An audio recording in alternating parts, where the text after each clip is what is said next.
एक प्रश्न जिसके उत्तर देने में 8 पीढ़ियां असफल रही, और आखिर क्या था सही जवाब। नमस्कार मित्रों, अध्यात्म सागर में आपका स्वागत है। मित्रों, बहुत पुरानी बात है।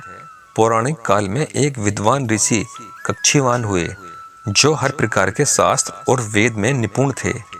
एक बार वे ऋषि प्रिय मेघ से मिलने गए, जो उनके समान ही विद्वान और सभी शास्त्रों के ज्ञाता थे। दोनों सहपाठी भी थे और घनिष्ठ मित्र भी। जब भी वे दोनों मिलते तो दोनों के बीच एक लंबा शास्त्रार्थ होता था, जिसमें कभी कक्षीवान तो कभी प्रिय मेघ विजय होते थे। उस दिन भी ऋषि कक्षीवान ने प्रिय मेघ से शास्त्रार्थ में एक प्रश्न पूछा कि ऐसी कौन सी चीज है जिसे यदि जलाएं तो उससे ताप तो उत्पन्न हो, किंतु तनिक भी प्रकाश न फैले। प्रिय मेघ ने बहुत सोच विचार किया, परंतु वे इस पहेली का उत्तर दे पाने में असमर्थ रहे। उन्होंने उसका उत्तर बाद में देने की बात कही। धीरे धीरे समय बीतता गया, पर उत्तर ना मिल सका। उत्तर ढूंढने के उधेड़-बुन में उनकी जिंदगी बीत गई। चाहे कैसा भी पदार्थ हो, पर जलने पर वो थोड़ा प्रकाश तो करता ही है। जब प्रिय मेघ ऋषि का अंत समय नजदीक आया, तो उन्होंने कक्षीवान ऋषि को संदेश भेजा कि मैं आपकी पहेली का उत्तर ढूंढ पाने में असमर्थ रहा, किंतु मुझे पूर्ण विश्वास है कि मेरे वंश में ऐसा विद्वान जरूर जन्म लेगा जो आपके इस प्रश्न का उत्तर दे पाएगा। किंतु तुम मुझे वचन दो कि जब तक कोई मेरे कुल का विद्वान तुम्हारे इस प्रश्न का उत्तर ना दे दे, तुम इस पृथ्वी को छोड़कर नहीं जाओगे। ऐसा कहकर उन्होंने अपने प्राण त्याग दिए।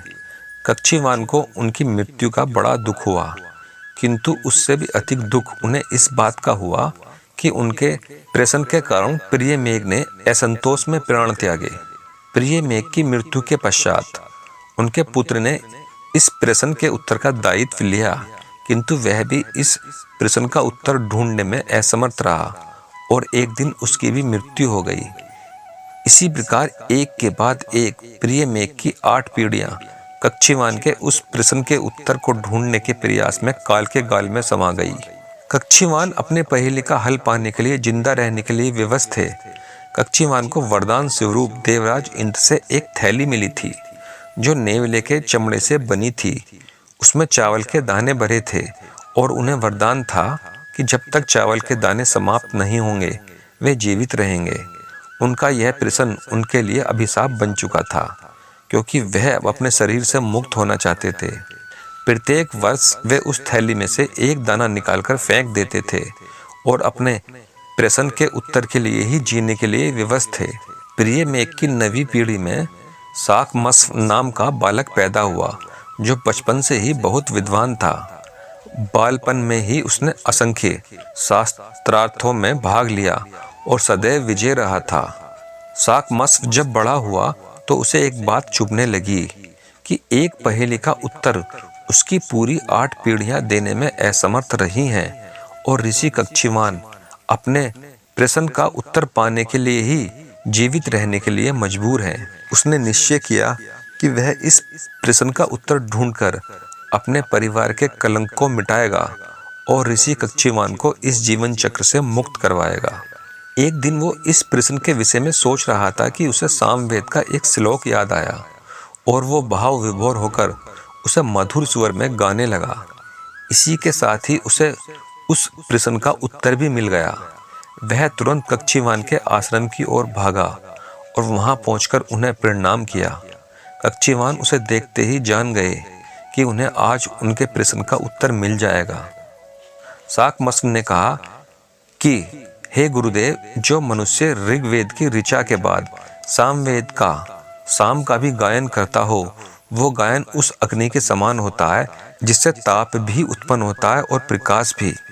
किंतु जो मनुष्य केवल ऋग्वेद की ऋचा गाता है, सामवेद का साम नहीं, वह गायन साक्षात अग्नि के समान ही है, किंतु ये वो अग्नि है जिससे ताप तो उत्पन्न होता है किंतु प्रकाश नहीं। शाकमस्व का उत्तर सुनकर कक्षीवान की आंखों से आंसू बहने लगे। उन्होंने भरे स्वर में कहा कि हे पुत्र, तुम धन्य हो। मेरे द्वारा अनजाने में पूछे गए एक प्रश्न ने मेरे प्रिय मित्र प्रिय मेघ को मुझसे छीन लिया। ये नहीं, उसकी अनेक पीढ़ियों को भी मैं अपने सामने काल के गाल में समाते देखता रहा, किंतु आज तुमने इस प्रश्न का उत्तर देकर न केवल अपने पूर्वजों का कल्याण किया, बल्कि मुझे भी इस जीवन रूपी चक्र से मुक्त कर दिया। ऐसा कहकर उन्होंने शाकम्भरी को अपनी थैली दी और कहा कि वो बचे हुए चावल के दाने बिखेर दे ताकि वे परलोक गमन कर सकें। उनकी आज्ञा पाकर शाकम्भरी ने सारे चावल के दानों को पृथ्वी पर फेंक दिया और फिर कच्छीवान ने अपने शरीर का त्याग कर दिया। दोस्तों, यदि कहानी थोड़ी सी भी अच्छी लगी हो तो वीडियो को लाइक, शेयर व चैनल को सब्सक्राइब अवश्य कर लें और अपनी कीमती राय कमेंट्स बॉक्स में अवश्य दीजिएगा। आपका बहुत बहुत धन्यवाद। फिर मिलते हैं ऐसे ही किसी अन्य प्रसंग के साथ। जय सिया राम।